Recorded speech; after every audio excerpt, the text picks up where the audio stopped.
Today we're looking at the KM40 CHC models. This is the newer model of the HC variant. This is basically an overview which we'll do from the KM40 to the 140s.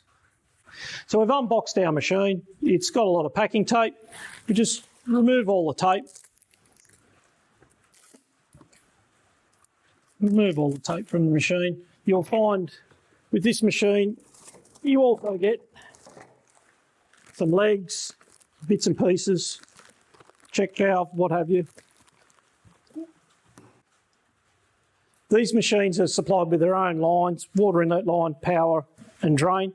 The drain must go downhill on this machine. It is a gravity drain, so it cannot go uphill. When installing our water line, once again, check valve on the tap, into the filter, out of the filter, then onto the machine.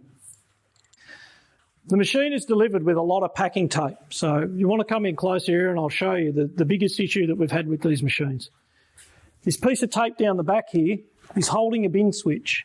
It needs to be removed for the machine to operate. There is also tapes here, here, and these tapes. They all need to be removed. What will happen with this machine, if the bin tape is not removed, you will get a bin full indication down here on your readout. You need to remove the tape. So turn the machine off, remove the tape, turn the machine back on.